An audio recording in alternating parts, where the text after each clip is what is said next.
Chapter 1. Alien Genesis. Since the very earliest times of mankind, there has existed a particular mental attitude on the part of man as regards the existence of a thought supposed to be superior to his own. This is the religious attitude. Until now, human thinking has never been applied to a category of thought supposed to be superhuman, other than in a religious context. The particular difficulty of ufological research is, consequently, the difficulty of applying oneself to a superhuman phenomenology merely with the methods of science and excluding all mysticism. M. Michel. Professor Torkild Jacobsen, scholar of ancient religions, once wrote that basic to all religion is, we believe, a unique experience of confrontation with power not of this world. Hans Jonas, the authority on Gnosticism, wrote concerning the God of the Gnostics, "The alien taken absolutely is the wholly transcendent, the beyond, and an eminent attribute of God." The Gnostics saw God as an alien, as a being from elsewhere who sojourned on earth for a time.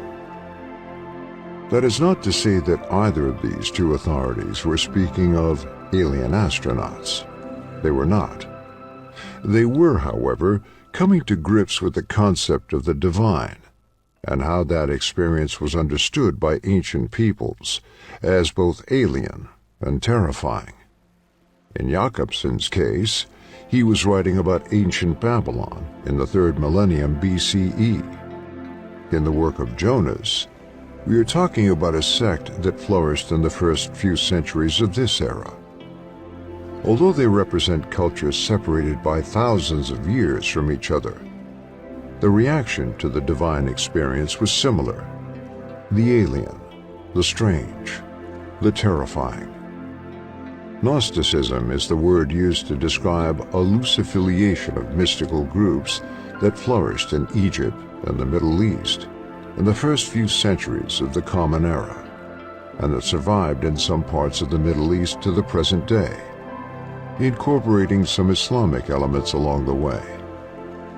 The word gnosis means knowledge, and it is used here to describe a movement that arose out of Jewish, Christian, and later Islamic thought that claimed special insight into the mystical or hidden aspects of their respective faiths. In particular, the groups we consider Gnostic today mostly have their origins in early Christianity, although there was a heavy Jewish component as well. Christianity began, after all, as a Jewish sect. Gnostics felt that the story told in the Torah, the first 5 books of what Christians call the Bible, or the book, is an exoteric version of a deeper esoteric truth, and that the Jews and Christians had misinterpreted or misunderstood the texts. For instance, a key element of much Gnostic thought is the doctrine of the demiurge. In this retelling of Genesis, the creation of the world is said not to be that of God, but of a subordinate creature known as the demiurge, a term that comes from Platonism and which refers to the creator, but considered to be responsible only for the material universe. To the Gnostics, the demiurge is opposed to spirituality. In the Garden of Eden, according to this idea, the serpent who tempted Eve was the supreme being. The demiurge was the one who warned Adam and Eve against eating the fruit of the tree of knowledge. Famously, the serpent advised Eve that if she and Adam ate of the forbidden fruit, they would become as gods. Genesis chapter 3, verse 4. Thus, we have the roots of a very different kind of creation story, one in which human beings are striving for godhood against the wishes of a jealous creator. This situation implies a great deal of alienation from the world, from matter, from what we may call consensus reality. The reality upon which we all agree is the only true reality.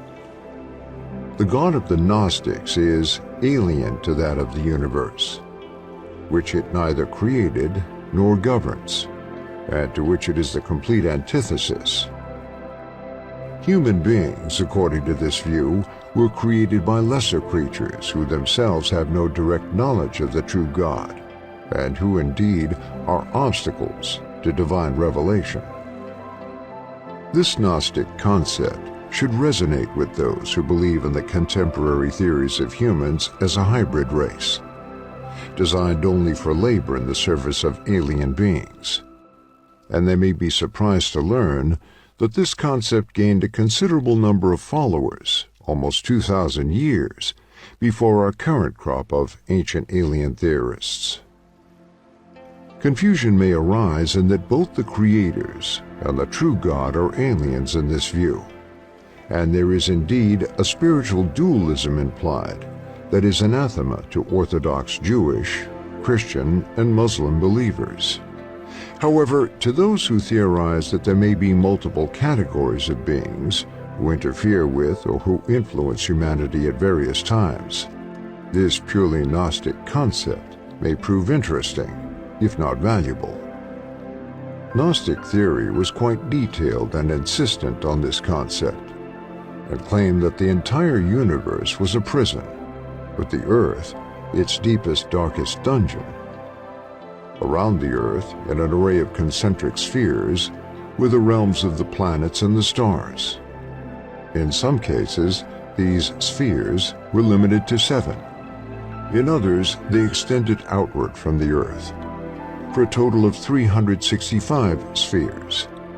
Certainly a symbolic number, and reminiscent not only of the number of days in a solar year, but also the number of years the prophet Enoch lived on the earth before he was taken bodily into heaven. While this arrangement seems like pure Platonic theory, it also has elements in common with the earliest recorded civilization in the world, that of ancient Sumer. Perhaps the foremost proponent of an ancient astronaut theory involving Sumer is the late Zecharia Sitchin, 1920 to 2010.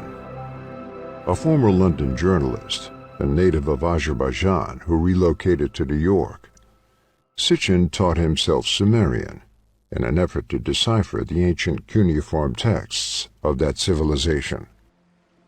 His work has been criticized by scholars of Sumerian, Akkadian, and the civilizations that centered in and around Babylon. Sitchin's translations of key texts, as well as his decipherment of some cylinder seals, was idiosyncratic, to say the least. But that did not stop his works from becoming worldwide bestsellers, translated into 45 languages. Less a scholar than an intuitive, one of those writer mediums of which Professor Jeffrey Kripal writes, Sitchin nevertheless touched on some specific weaknesses and speculations of current astronomical theory, introducing the idea that at some point in the distant past, there was a planet or planets in our solar system that exploded. A theory put forth by the late astronomer Dr. Thomas Van Flandern to account for both the asteroid strike that killed the dinosaurs 65 million years ago, as well as the existence of a civilization on Mars. Sitchin's main theory, however, that human beings are a hybrid race created as slaves for extraterrestrial rulers, has no actual basis in the Sumerian texts themselves, nor is the existence of his 12th planet evidenced by the Sumerian cylinder seals, even though he has insisted that such evidence exists. Yet something about this story, spread over more than a dozen books, touched a nerve in the general population. It seemed to explain something, to fill in a blank in the human record that has not yet been filled by evolution or astrophysics or genetics. As wild as Sitchin's theory may be, there is an element of something in the midst of all the mistranslated Sumerian, the mistaken Aramaic, and the unsupported astronomy that resonates with those who understand that there is a continuing presence in the world that cannot be explained by science at its present level of understanding, and who do not feel they can wait for the scientists to catch up. So they gravitate to works like those of Zecharia Sitchin and Eric von Daniken and others, and to the cable shows hosted by Giorgio Tsoukalos and David Hatcher Childress, because at some level we know there is truth there, somewhere. There is a general distrust of authority in the world, whether it is of governments or of academia, of the military and the scientists. So conspiracy theory that used to focus on political assassinations has now expanded to include metaphysical speculations as well.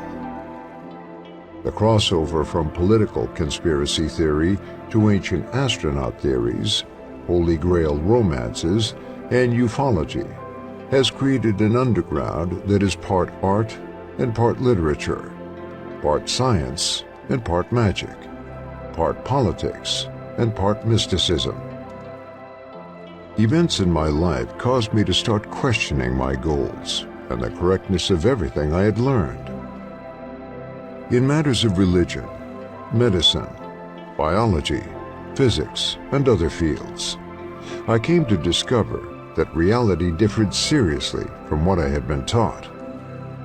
Thomas Van Flandern. As Samuel Noah Kramer wrote, "History begins at Sumer, and with the beginning of recorded history, we have the beginning of paranoia and the suspicion that all is not what it seems, while the truth may not be as Sitchin conceived it. There is still a strange and persistent element of terror in the cuneiform texts out of Sumer that may reflect concerns among these ancient peoples that are eerily similar to our own. One of the core texts of ancient Sumer is their creation epic, the Enuma Elish. Discovered in 1849 by the great archaeologist Austin Henry Layard, 1817 to 1894, at Nineveh, near Mosul in present-day Iraq. It is a text of about 1,000 lines in cuneiform and records the origin story of the Sumerians. While Sitchin and other ancient astronaut theorists spin complex tales of aliens and hybrids based on imperfect readings of various texts, the Enuma Elish is actually quite straightforward. According to this document, the cosmos, in its earliest form, before the earth and the sky were created, were composed of two gods, Abzu, the far water, and Tiamat, whose name means Mother of Life, but who also represents chaos, representing fresh water and salt water, respectively. Within Tiamat's body rest the other gods, including their leader Enki, in Akkadian, Ea, who will become an important deity to the Sumerians. According to the story, the gods make so much noise that Tiamat desires to kill them.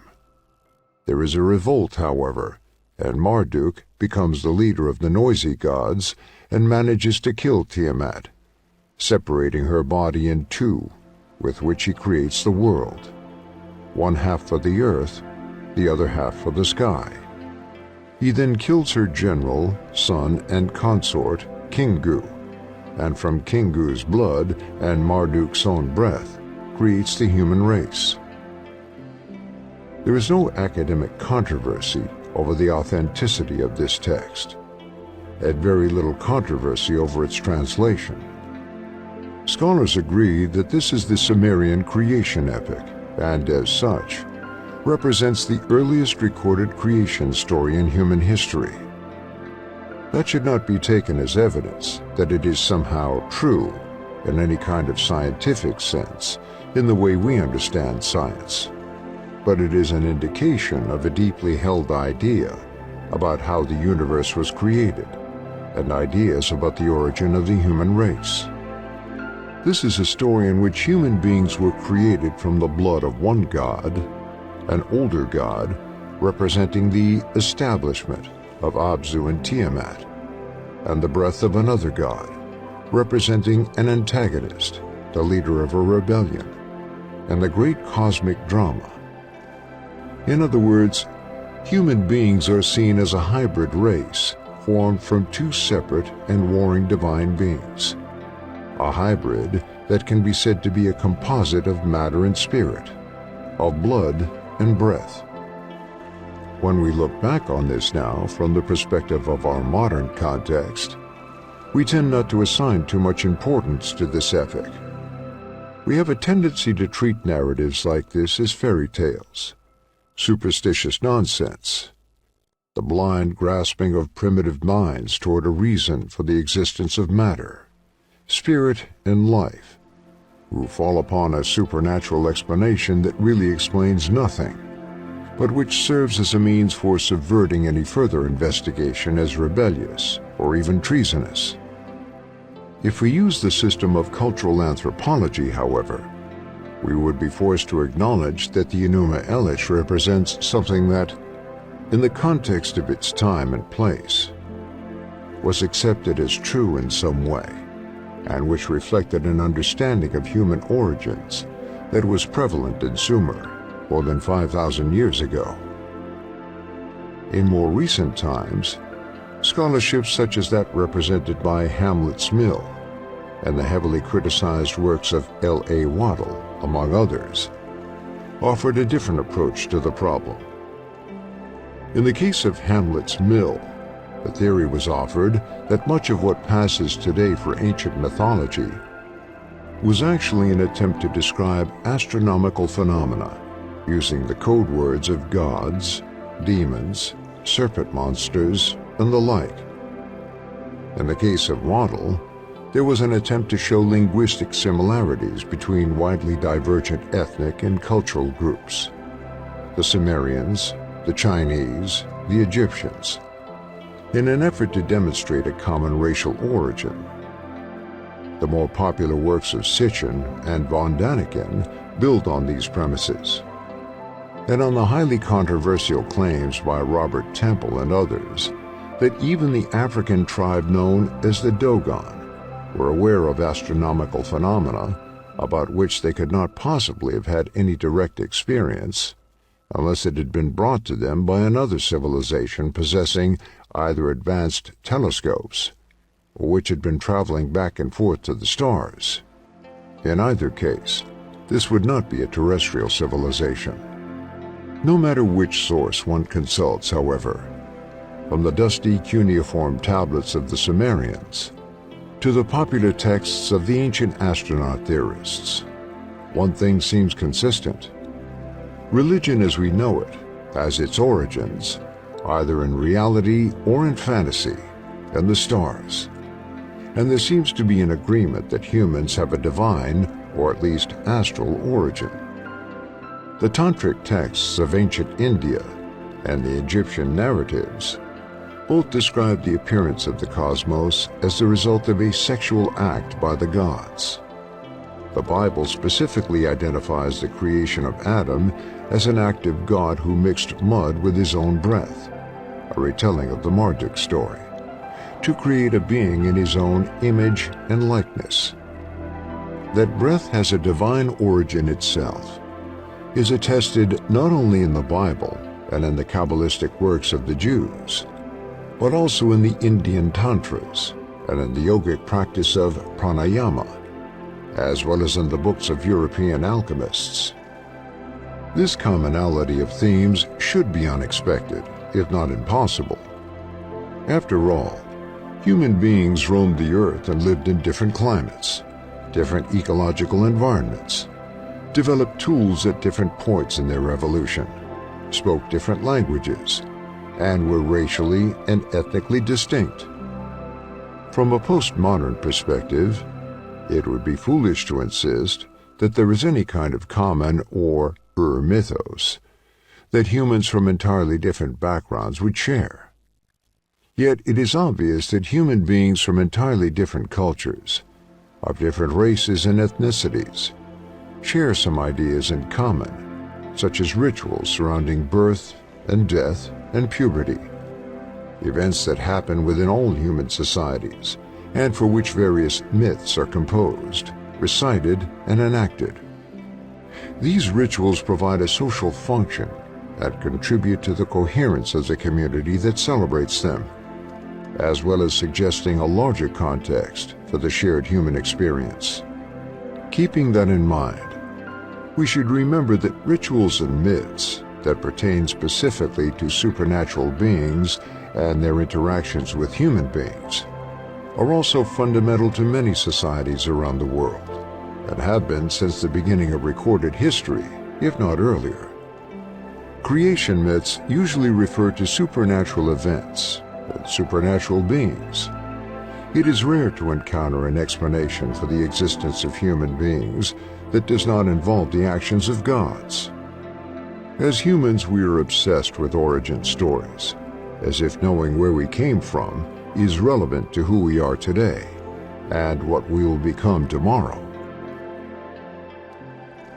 Origin stories.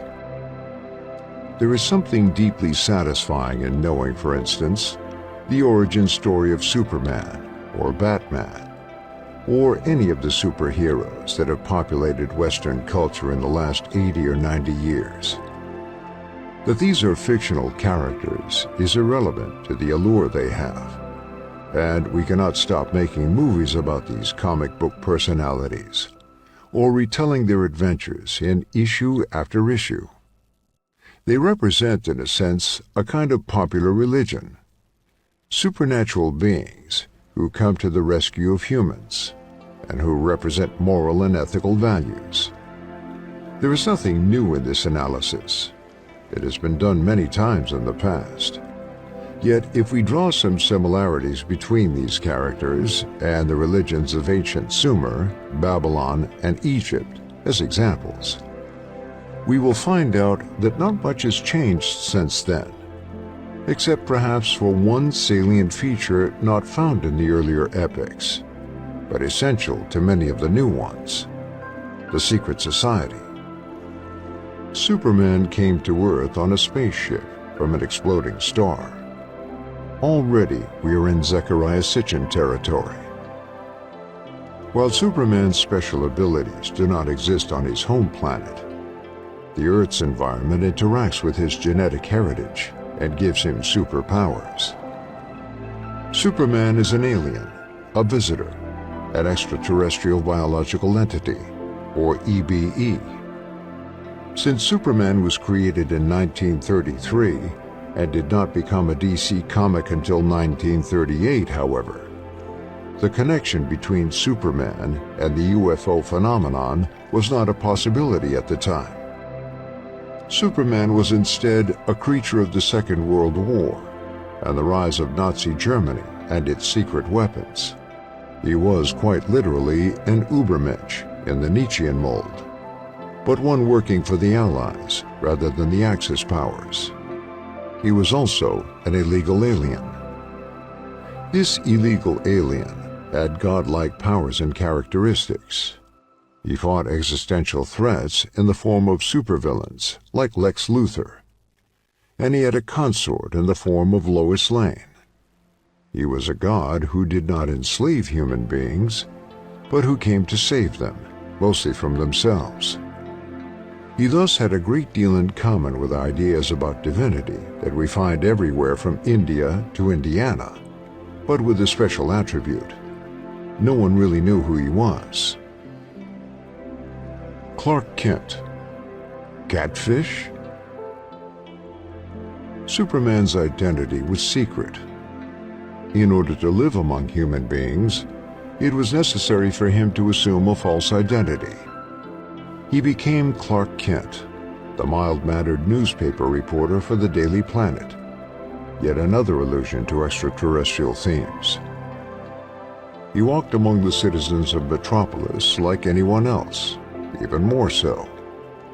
With his horn-rimmed glasses, fedora, business suit, and retiring manner, he appeared more like a clerk in an insurance company than a divine being who could see through walls, fly through the air, speed around the world faster than light, and lift entire buildings with his bare hands.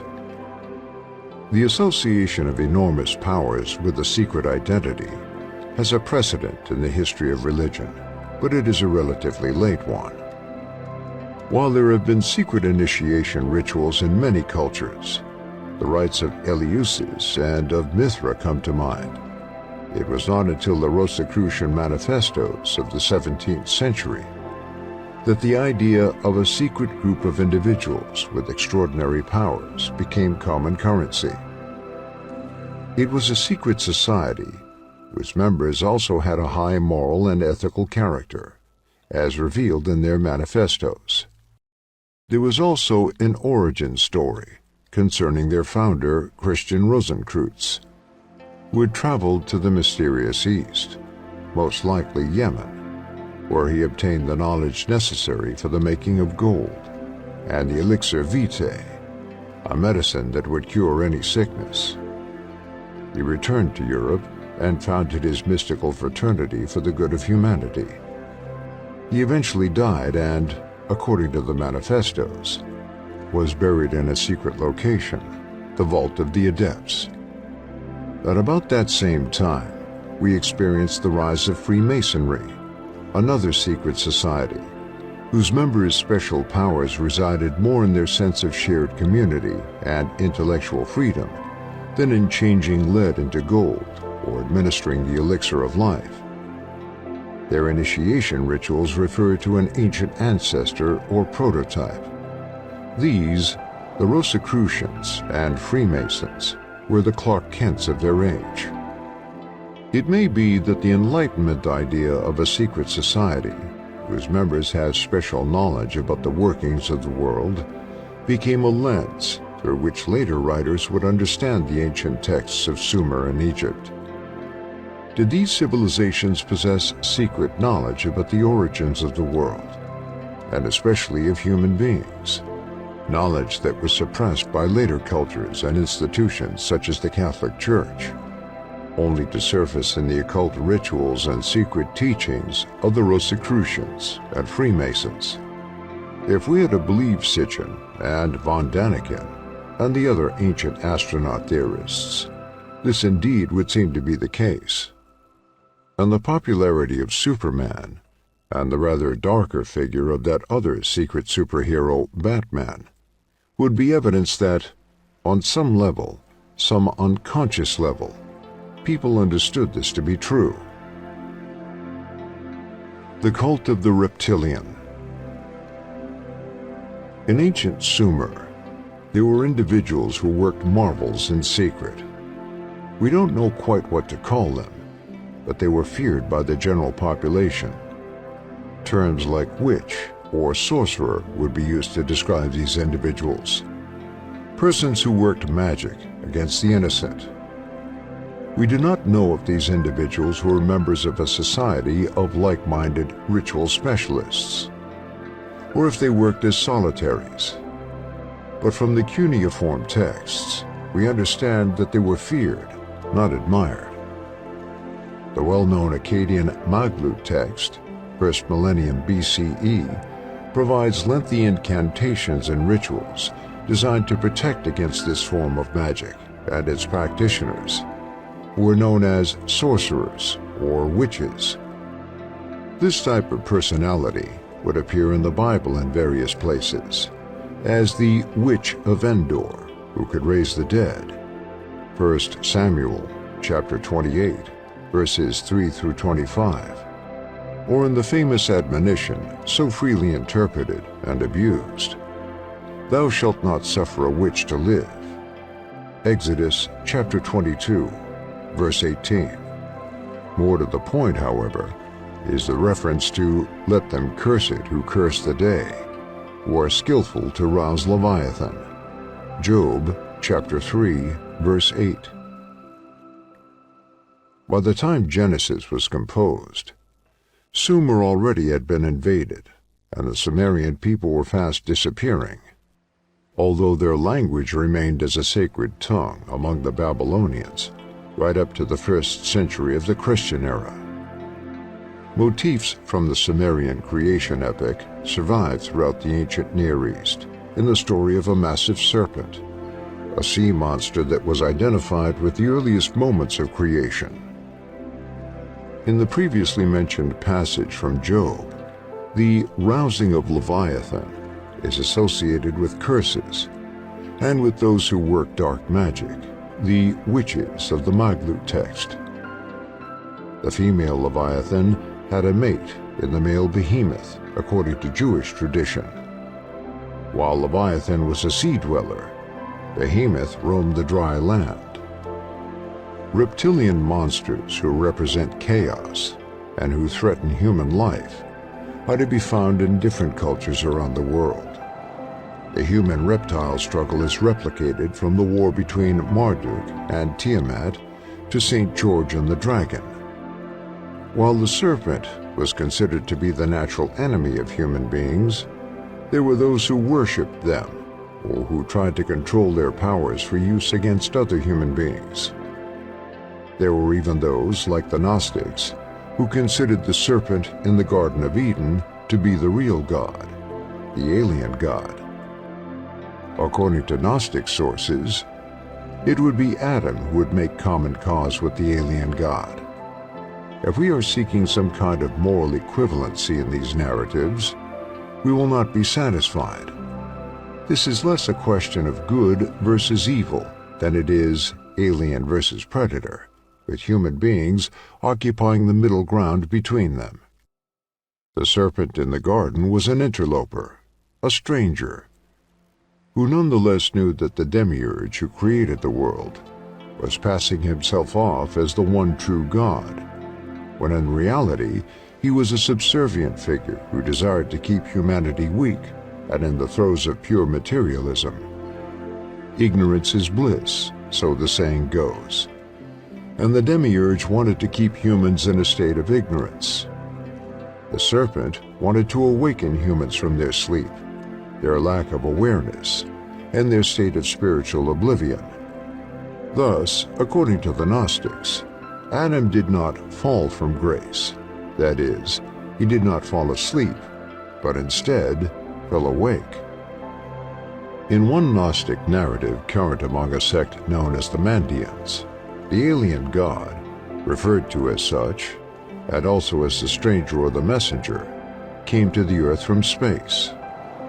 He descended through the orbits of the planets to finally arrive on Earth with the goal of redeeming humanity through knowledge. There was opposition to this from the gods of the planets who wanted to thwart the alien god in his mission of liberation. Without delving too deeply into the story, the essential elements are plain. There are human beings on Earth, and they live in a state of unconsciousness. There are two alien forces on the planet, struggling with each other for supremacy. One force wishes to keep humanity asleep and unaware. The other force wishes to give humanity knowledge, so that it may free itself of the clutches of the planetary forces, the archons or eons, and escape the prison that is the Earth. The alien god took the form of the serpent in the Garden of Eden, and advised Eve that if she and Adam ate of the forbidden fruit, that they would become as gods.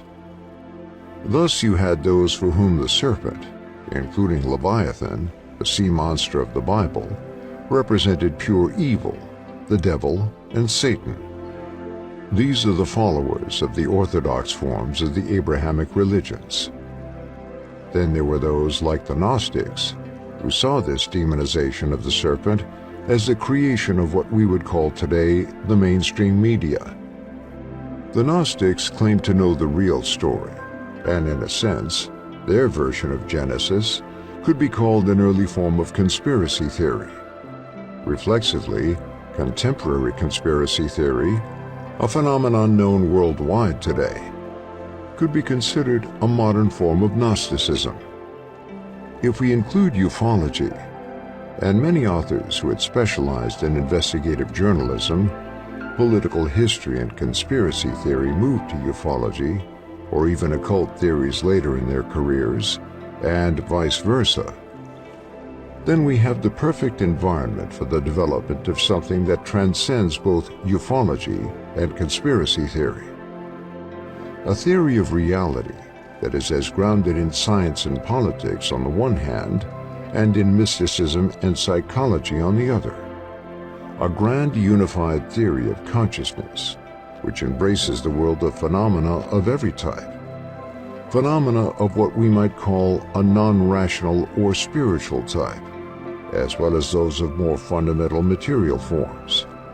Seeing the one as the extension of the other in a multiverse, or parallel universe, or in some version of hyperspace, such as those mathematically represented by superstring or supergravity theories.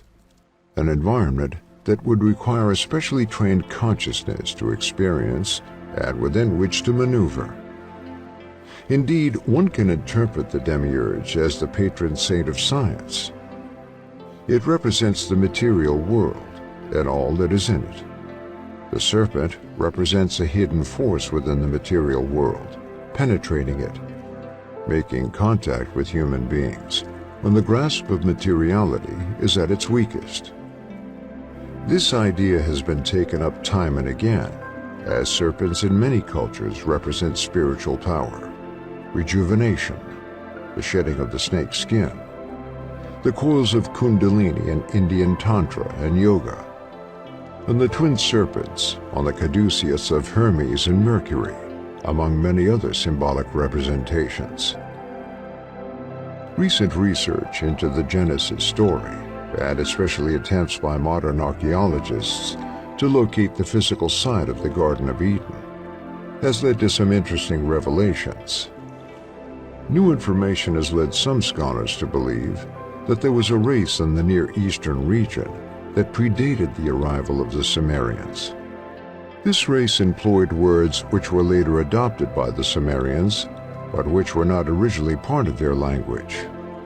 The names of Adam and of Eden itself are both borrowed, so the theory goes, from the language of an older race, called by some Proto-Euphratean or Ubaidian, just as Sumerian would become the sacred language of the Akkadians and the Babylonians. In this schema, the word Eden simply means fertile plain, and the word Adam did not refer to a person, but to a settlement on the plain. Thus, in a new interpretation of Genesis, the people of Adam had to flee their fertile plain. This was due to rising sea levels in the Persian Gulf, which were obliterating the plain, and submerging 2 of the 4 rivers that were said to be part of the Garden of Eden.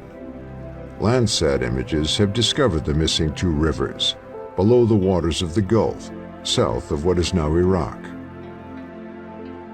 By the time the Jews had incorporated this story into Genesis, presumably after the Babylonian captivity, from where this rendition is inherited, many of the original ideas were truncated, and the words in some cases lost their original meanings.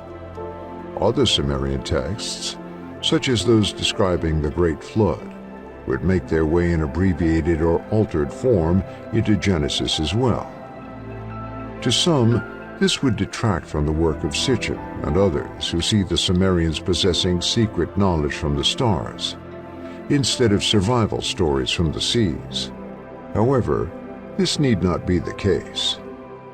The more research that is done on the stories of the Bible, with confirming data from other Near Eastern documents, as well as modern technological advances in ground-penetrating radar, satellite imaging, etc., the more one realizes that these are not fantasies of superstitious minds, but reflect attempts to describe real events that occurred in real life to real people.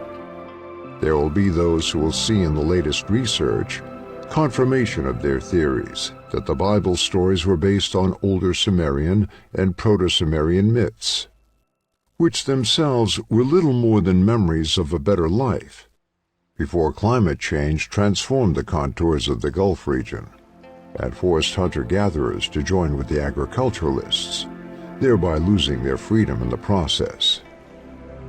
Now forced to live in established settlements, growing food and raising livestock, The dwellers off the land became chained to a life that promised material wealth and safety, in exchange for giving up a life of adventure and challenge. It was, in a way, a defiance of a God who had always provided before, and who now found himself being replaced by the farmer, the builder, the accountant, and the insurance salesman. That is only half of the story, however. Taken out of context, one can come away with the idea that the ancient peoples did not believe in spiritual forces at all, but simply used a kind of coding system to write down the important events of their history. The problem with this approach is that these same writings include detailed descriptions of other worlds, as well as otherworldly inhabitants. Eden, after all, was always on the earth. It was heaven on earth, a simulacrum of another place, a point on the globe where heaven, however briefly, made contact. Just as a presumably real place called Eden, the fertile plain, became an earthly paradise in Genesis, real events transpired to give the Sumerians, and later other Near Eastern peoples, such as the Akkadians and the Jews, a complex mythology of astral beings descending to the earth to impart wisdom or to wreak havoc. The emotional content of these stories constitute evidence that we are not dealing with normal disasters and the violent acts of ordinary humans, but with something else entirely. Genesis places the very human history of the pre-Sumerian Eden within a much larger context of spiritual forces and the spectacle of human confusion in the face of the seemingly irrational behavior of non-human antagonists. It would be a mistake to imply that religion, or spirituality, or whatever term you wish to use at this point, did not exist in Eden or in early Sumer, because Genesis is nothing more than a history book. We need not look further than the Old Testament of the Christian Bible to come across numerous instances where confrontation with the divine means abject terror. The God of the Israelites is a vengeful, wrathful deity who destroys entire cities, empowers armies, demands bloody sacrifice. This is a power not of this world, a power from beyond. In the Western world, the relationship between humans and gods has been problematic from the beginning. This is especially true of the monotheistic religions, whose deities are jealous, angry, punitive, and harsh. They do not share any human attributes, such as those enjoyed by the gods in polytheistic religions, except those that demand obedience and sacrifice. To the Abrahamic gods, humanity is a pathetic mess that needs straightening out, or else. From the perspective of an outside observer, this relationship seems to be based on some specific previous experience of both the gods and the human beings. At some point, there was a breach of trust, a betrayal, or some kind of disconnect between the two types of existence. The book of Genesis describes it as the result of humanity disobeying God's command not to eat of the tree of knowledge in the Garden of Eden. While largely understood as a metaphor, what is important to realize is that this story describes an act of will on the part of human beings that caused a rupture in the God-human relationship.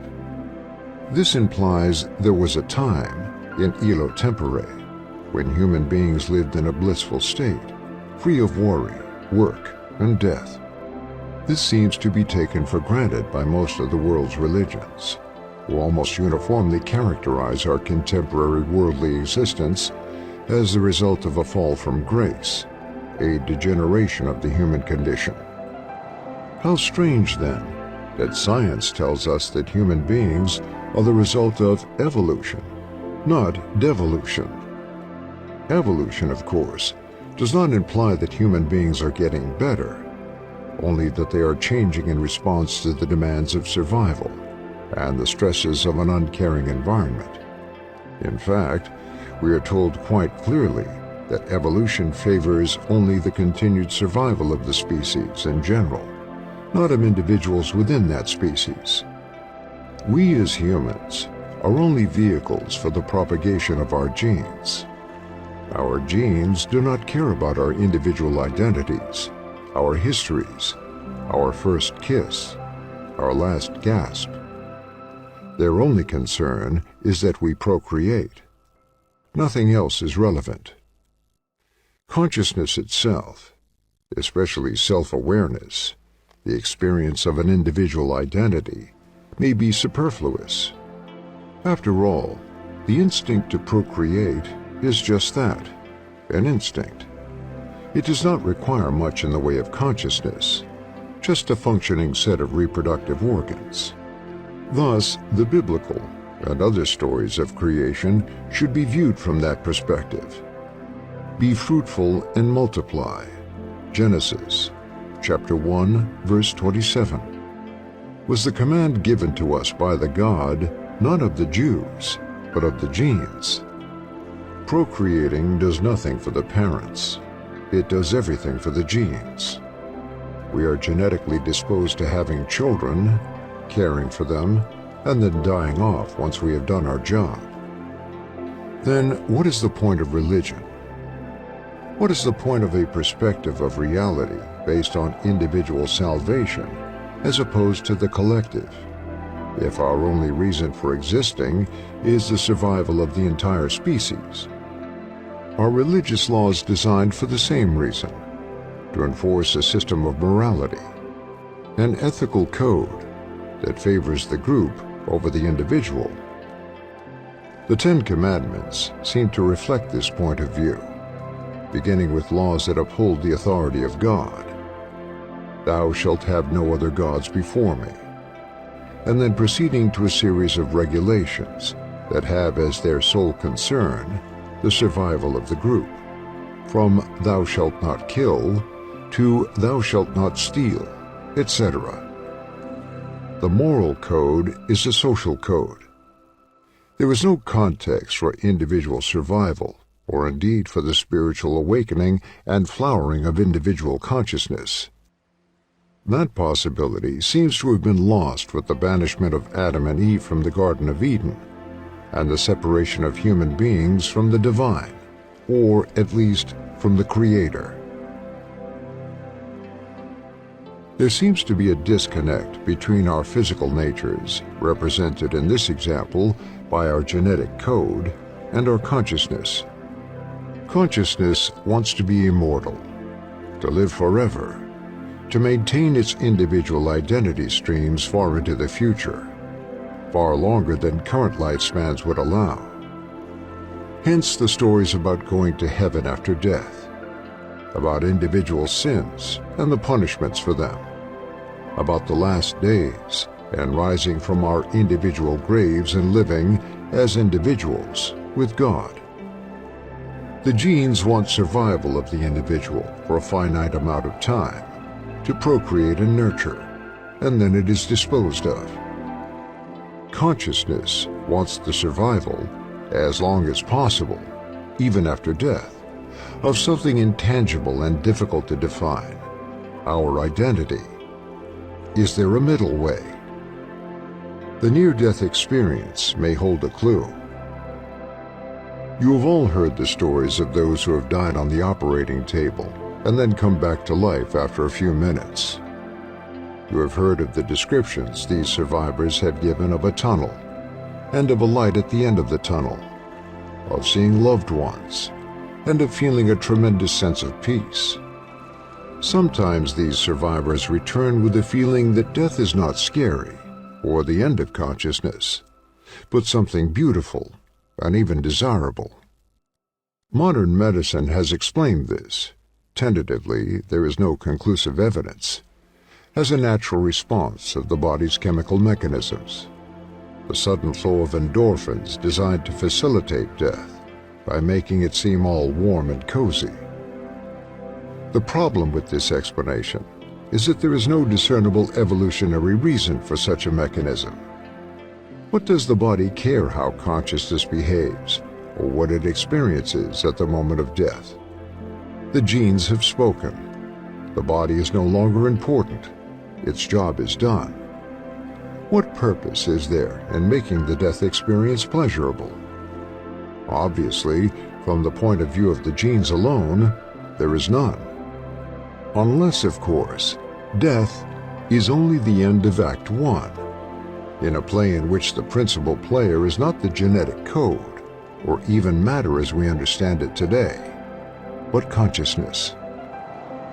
The alternative explanation is a little more terrifying, that this slide into death, made easy by a flood of neurotransmitters, is designed by the genes to ensure that we do not seek physical immortality, since we are assured of something better after death. After all, individual immortality offers no benefit to the genes, and in fact, may be detrimental to the survival of the entire species as a burgeoning, deathless population consumes all natural resources to the immediate detriment of the younger generations and the ultimate destruction of the species as a whole. Thus, this pleasant near-death experience, or NDE, may have an evolutionary purpose after all. Go back and tell the others that death is not the end, that it is sweet, and that you will be reunited with your loved ones, etc., etc.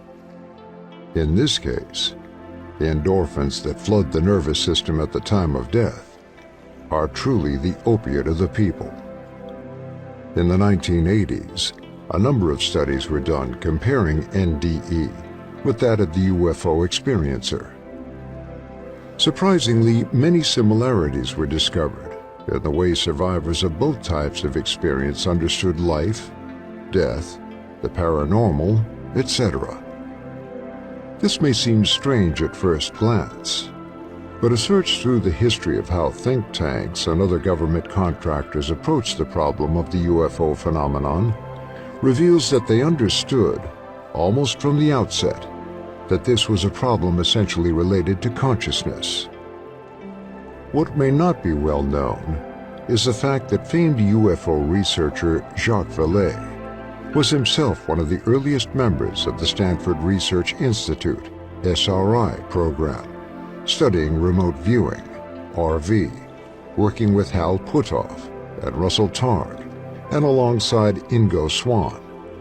He joined the program before the U.S. Army became interested, and the whole project was classified, at which point Vallée was no longer directly involved. In his own words, he says he was not a great remote viewer. Some people had the ability more than others, but that he learned how to do it from Swann and was capable of a rudimentary prowess.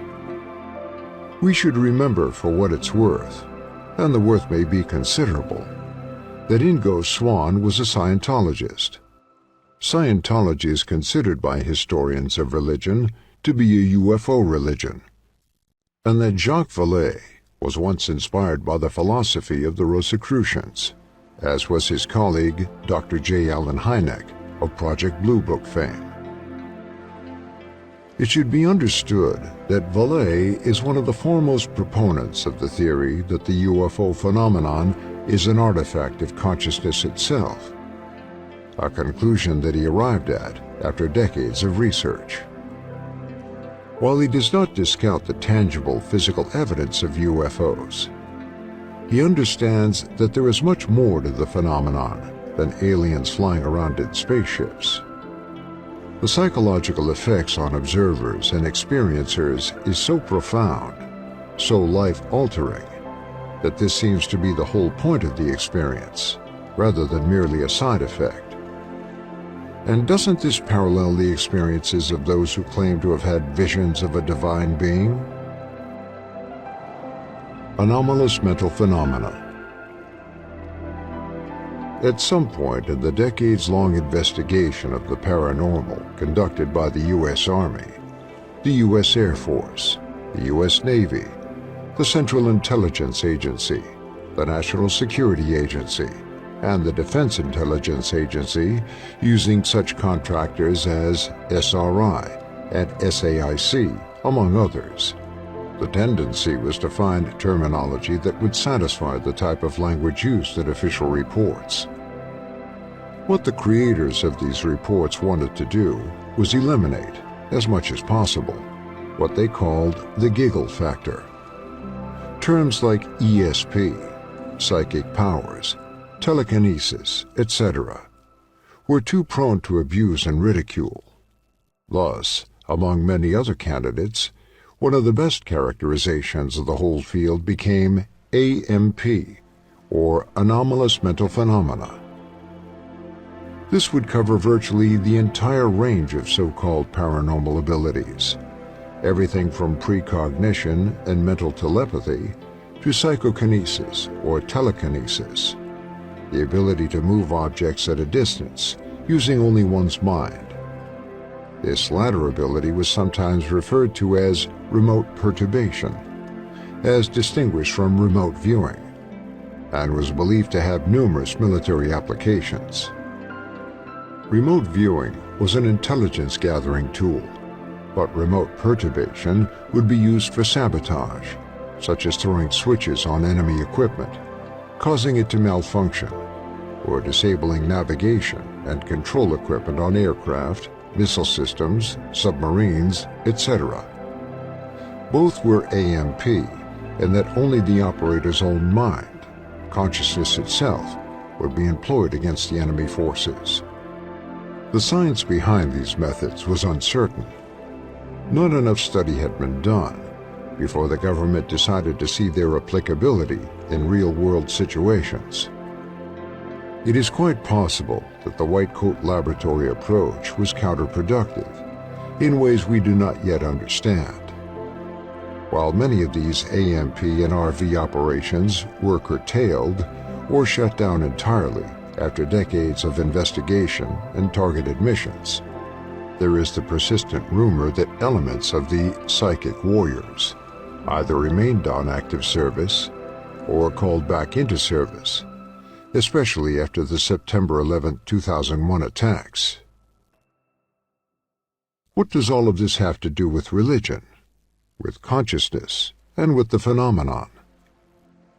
As we said at the beginning of this project, our goal is nothing less than a revolution in the hard sciences, as well as the social sciences. A reevaluation of what we know about our function, our purpose in the cosmos, and the potential opportunities and possible threats that exist. Many insist that we are the only life forms in the universe, certainly the only ones in our solar system for which we have any evidence at all. It is this very characteristic called life that is at the center of the controversy over alien influence and the appearance of unexplained aerial phenomena, UAP. It is also at the heart of the world's religions, monotheist and polytheist. And in order to start discussing what the UFO or UAP phenomena represent, we have to begin with defining our terms and locating ourselves in the universe. Until we do, we are taking way too much for granted.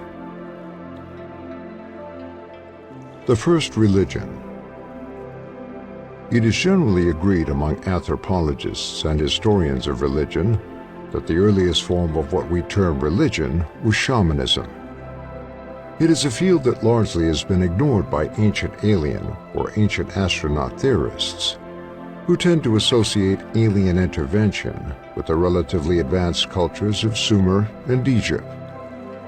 Most of what passes for ancient alien theory on the cable channel television shows is concerned with architectural and archaeological evidence, the pyramids, the Nazca lines, etc., onto which are projected ideas of alien intervention or influence.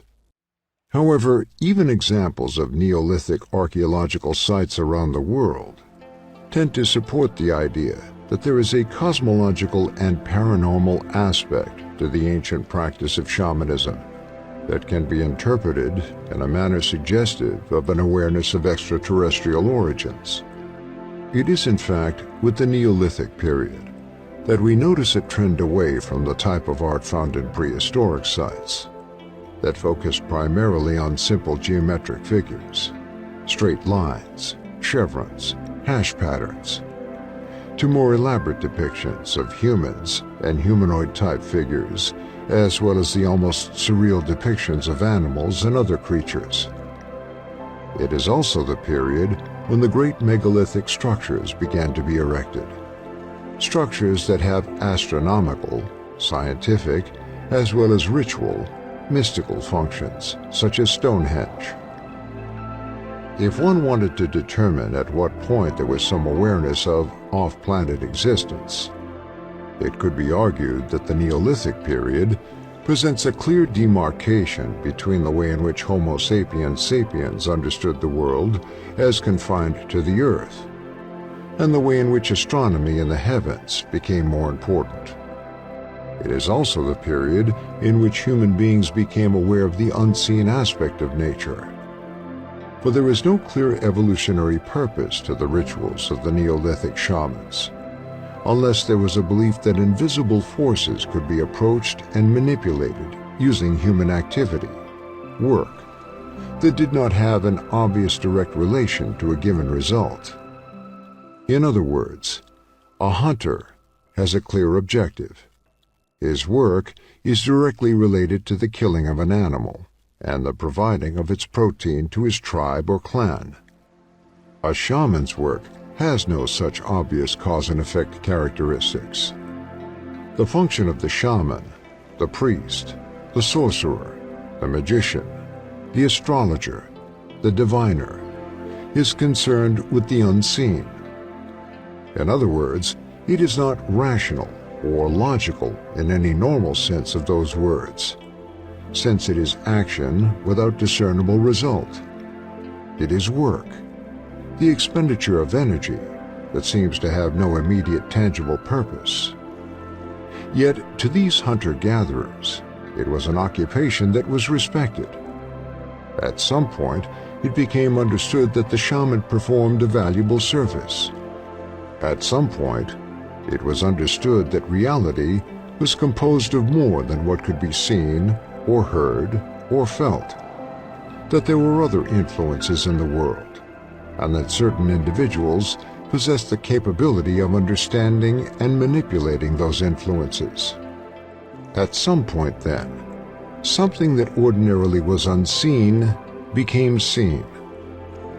However, if we posit alien intervention or alien influence, we do not need to restrict ourselves to one period or one culture.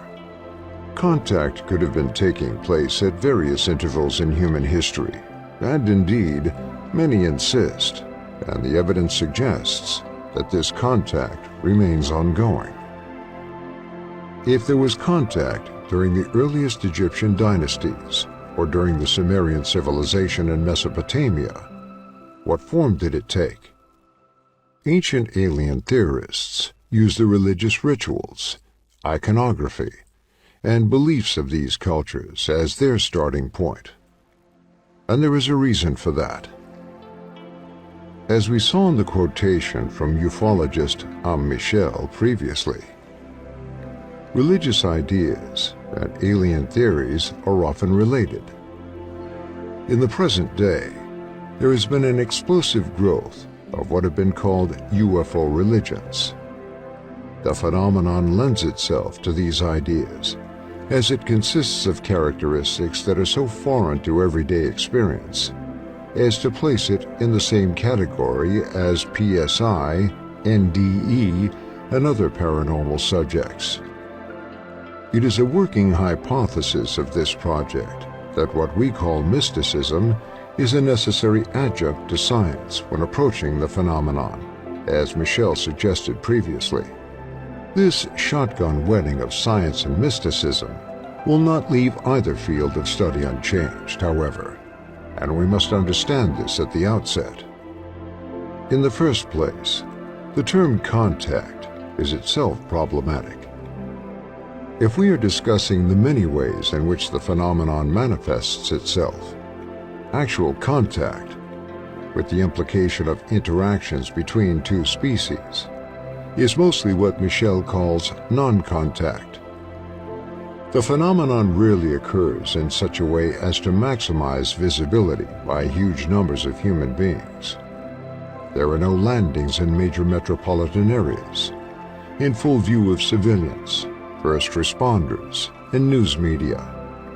When sightings do take place in cities, they are almost always in the form of unexplained aerial phenomena, UAP, such as in the case of the Washington, D.C. overflights in July 1952, and not in the form of landings, and never in the form of humanoid figures exiting the craft and interacting with humans. Those are Hollywood images. Actual contact between human beings and those associated with UAP have been limited to individual cases, taking place in largely remote areas. In other words, in precisely the same environmental context and under the same circumstances as the initiation of the shaman, as we will find out later. What does this imply for the origin of the human experience we call religion, but which in this case can just as easily be categorized as mysticism or even shamanism? Did contact take place between human beings and some other life form in dim prehistory? Or was the experience or experiences more in line with UAP? And is there any substantive difference between the two from the point of view of consciousness? In other words, did the ancient peoples perceive a humanoid presence associated with aerial phenomena in a way that is close to us moderns? As this phenomenon partakes of effects that are psychological, we might say parapsychological, in terms that are better described using the vocabulary of religion and mysticism. We are confronted with the possibility that persons within different cultural contexts will perceive it differently, and may see the phenomenon manifesting in different ways, or at least interpret it according to a vocabulary available to them, which, ironically, would be misinterpreted by later commentators in light of their own understanding of the terms. From what we know of shamanism, and particularly those forms for which we have more recent information from anthropologists and travelers in the 19th and 20th centuries, contact with spiritual forces is an integral part of the practice, as is the experience of flight. This flight may take place to celestial regions, but can just as easily take place to underworld regions, meaning below the earth. The studies seem to indicate that shamanic flight is dangerous under any circumstances, similar to an acid trip, which can be good or bad depending on set and setting and the psychological components of the tripper. A shamanic flight seems to be vulnerable to similar forces. The initiatory experience of the shaman may include such harrowing events as dismemberment and death, experiences that seem real enough at the time, but which can be interpreted as analogous to the kind of initiations that took place during the ancient Eleusinian mysteries, as well as those depicted in the alchemical illustrations of Renaissance Europe, and during Masonic rituals as well. While initiation implies beginning, such initiations may take place over a long period, and are thereby reinforced each time, albeit in a slightly different context. Freemasonry, as a modern example, provides a first-degree initiation, which involves the initiate being blindfolded and initiated at the point of a sword. The third-degree initiation includes a mock burial and resurrection. There is a progression of initiations that implies a progression of intellectual understanding parallel to the emotional significance of the dramas that are enacted.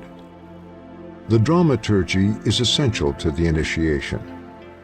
The psycho-emotional content of the drama being enacted is necessary to create a psychological space for the symbolic content of the initiation to be understood, not only in an intellectual fashion, for which there would be no need of a ritual, but also in a way that cuts through conscious awareness of the external circumstances of the ritual to a subconscious realm where the effects of the initiation presumably are felt.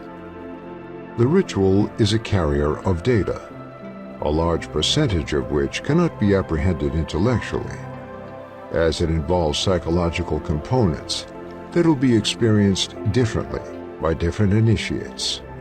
Compare this to the accounts given by UFO experiencers, and the similarities are obvious.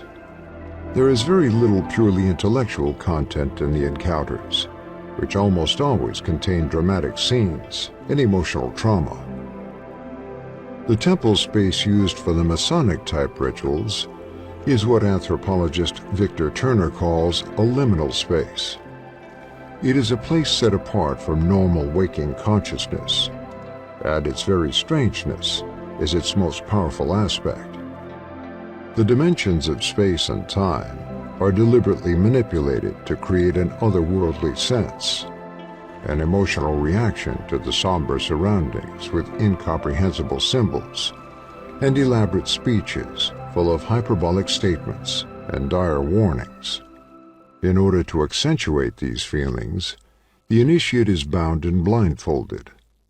This creates an element of sensory deprivation and an awareness of one's own physicality, as well as the vulnerability of the body to forces outside of one's control. Refer to the works of Michel Foucault on the politics of the body. From the relatively sedate Masonic rituals, we proceed farther afield to the initiations of the shaman. Mircea Eliade has marshaled numerous examples from the available literature on shamanic initiation in his influential Shamanism, Archaic Techniques of Ecstasy. While Eliade's analysis has been criticized on various grounds, the references he consulted largely have escaped opprobrium. In these sources, we learn that shamans were individuals who were sometimes selected by other shamans, or who were born into shamanic families. In other cases, the selection process was quite different. Either a potential shaman self-selected, deciding that he or she, there have always been shamans of both genders, depending on the culture, as some Paleolithic graves reveal, wanted to claim that career for whatever personal reason, or the shamans found themselves selected due to other factors, such as psychological or physical disabilities, which indicated that the potential shaman was already halfway through the door to the other world. When one understands how a shaman functions in society, it becomes clear why illness should be a positive factor in selection. Illness is the poor man's altered state of consciousness. If it is a physical illness, it demonstrates to the sufferer that the body is unreliable and subject to changes, thus placing the sufferer in a different social category and conditioning him or her to think differently about the world and to suspect that there is a hidden or occult aspect to reality. Anyone who has been a patient in a hospital, for instance, realizes that they are in a world that is separate and apart from normal everyday reality. Schedules are different. Food is different. There is a different cast of players to deal with, all imbued with the realization that death is a distinct possibility. It is a world we never consider as part of our lives. Even as visitors to a patient in a hospital, we cannot appreciate the separation and isolation from the everyday world, with all of its pleasures, pains, and conceits that takes place once you're in a hospital bed and no longer have control over your own life, but instead have been rendered helpless with all of your bodily functions a subject of scrutiny by strangers. If it is a psychological disorder, then of course we are on track to understanding that reality is not what it seems, and that other modes of living and being in the world are possible, if unappreciated by the world at large. The psychiatrist R.D. Laing became famous some would say notorious, in the 1960s, for suggesting that a nervous breakdown was also a nervous breakthrough.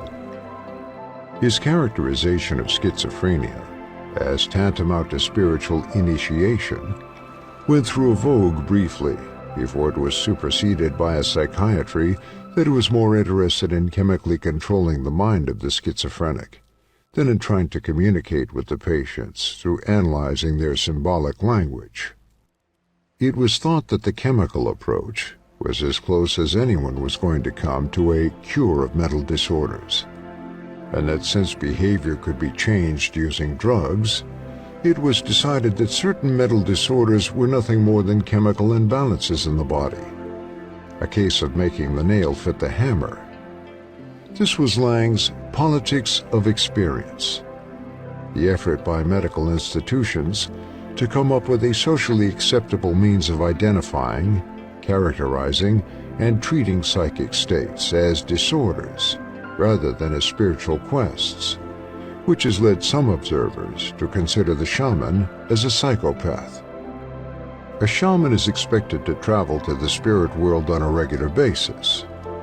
A shaman communes with spiritual forces and is, in some cultures, possessed or inhabited by a spirit, was revealed when the shaman is in a trance. In some cultures, this trance is auto-hypnotic in nature. The beating of the shaman's drum or the sound of the rattle may be enough to send the shaman into a hypnagogic state. In other cultures, entheogens, hallucinogenic drugs in the form of plants or fungi are used to bring the shaman into contact with the other world. This other world is a field of symbols, not only the static symbols of icons and images, but active symbols that manifest through sound, dance, the play of environmental forces, and the hereditary narrative of the village itself. The shaman is the living repository of the history of the clan or tribe. As such, he or she can communicate in a kind of sacred language, a shorthand of symbols and semiotic content that is comprehensible to the other members of the tribe and can be interpreted by them while the shaman is still in a trance. We find this in the contemporary example of the state oracle of Tibet. This is a tradition that has very little to do with Buddhism proper. It is a legacy of the indigenous religion of the area, which is generally known as Bern. The origins of Bern are unknown, but tradition has it that it came to Tibet from a mysterious land far to the west known as Zhongjun. However, the position of the state oracle is an important one, and the Dalai Lama has been known to consult with the oracle in the context of a very elaborate ritual during which the oracle becomes possessed by a spirit and utters predictions in a coded language. It is safe to say that this represents an instance of shamanism. The person who is possessed by the oracle is the head of the Nechung monastery in Tibet, now in exile with the Dalai Lama in Dharamsala, India. He is known as the Khuten, or material basis for the spirit oracle, but only when in the context of the specific ritual that is used to summon it. In that ceremony, the monk is dressed in an elaborate costume that weighs in excess of 70 pounds. Under normal circumstances, the man hardly would be able to walk in it. However, during the ritual, the possessed monk becomes quite active, moving freely around the temple to the accompaniment of chants and music played on a variety of instruments. It is interesting to note that the monk does not perform as a shaman, except during the ritual used to invoke the oracle. Ordinarily, while he is certainly a spiritual leader, he does not act in the role of shaman, but only as the head of a monastic order. However, his function as oracle does take its toll, and he has been known to require convalescence after each possession, in some cases finding himself unable to walk for long periods of time. This gives us a laboratory case for understanding one aspect of the phenomenon: the permeability of the veil that separates this world, the world of everyday waking reality, from another world. We may call this other world a parallel universe. We may call it the ether, the astral plane, or whatever form is most congenial. Until we have developed our science to the point where we can know more about it, almost any designation will do. The problem is that many of these terms are so culturally loaded that they wind up carrying much more information and implication than they can handle. We would need to deconstruct, or at least unpack these terms, before we would be comfortable in using them. The term astral plane is quite suggestive and appropriate in some ways to this project, if we can extricate it from some of its more New Age associations. The word astral means, of course, starry. The astral plane is the plane of the stars. The concept is ancient and goes back at least as far as Plato, and then was expanded by Platonists and the Neoplatonists.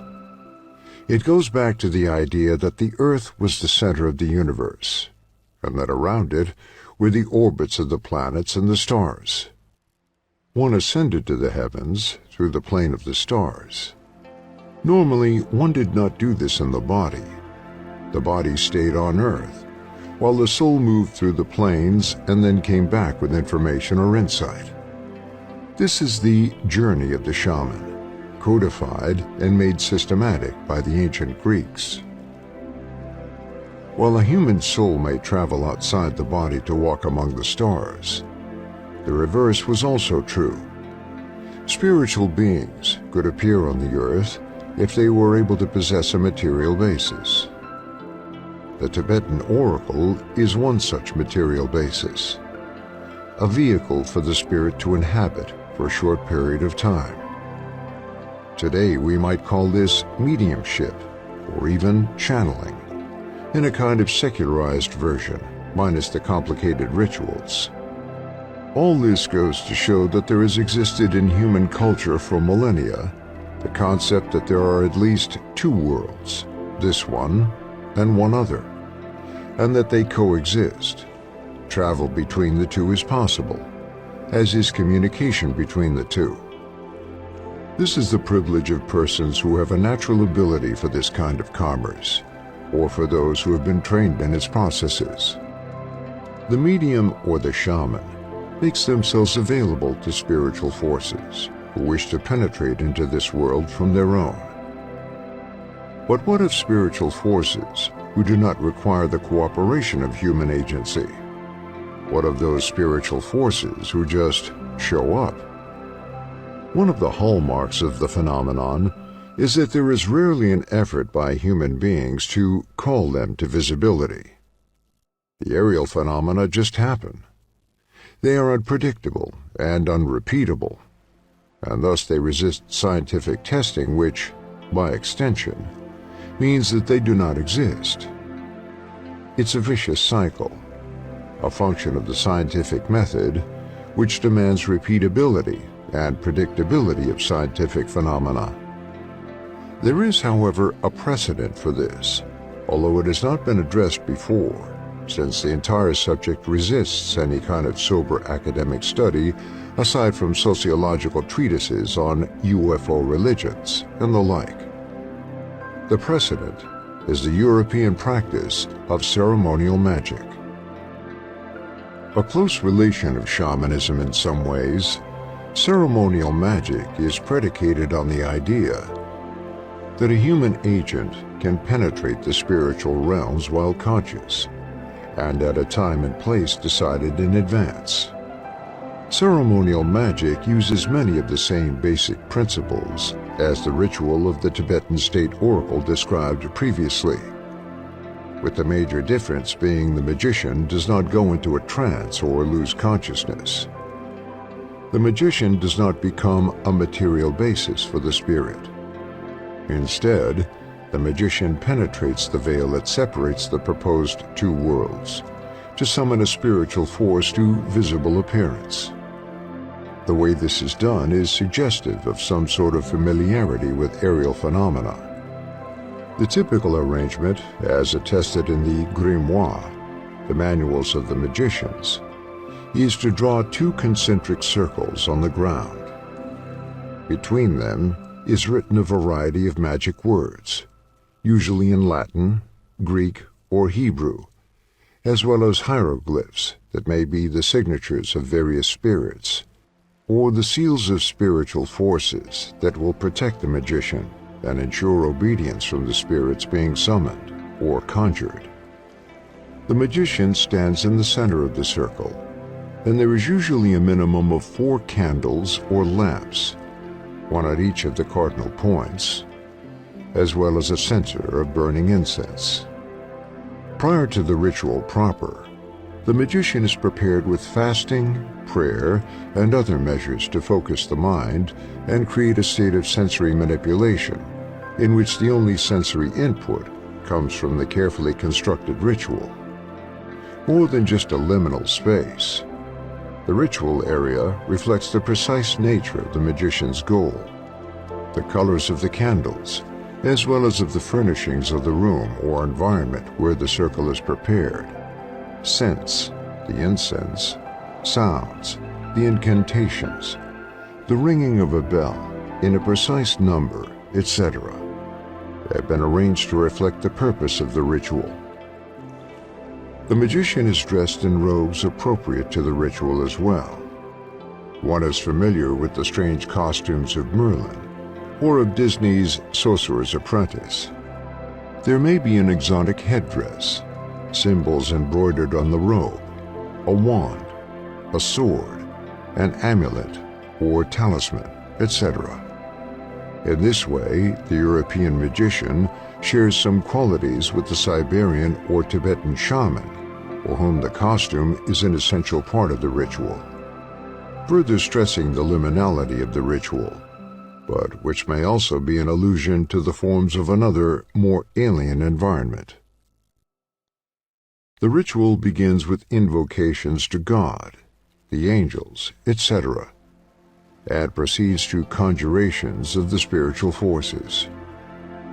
This may be accompanied by a specific series of knocks, or knells, strikes on a bell or gong, the number of which corresponds in some way to the nature of the spirit being summoned, chanting of voces magicae, or what is known as abracadabra, seemingly meaningless syllables that have the effect of transcending normal language by robbing sounds of meaning or attaching arcane meanings, symbolic meanings, to sounds. Ritual gestures may include the sign of the cross or of the pentagram, etc.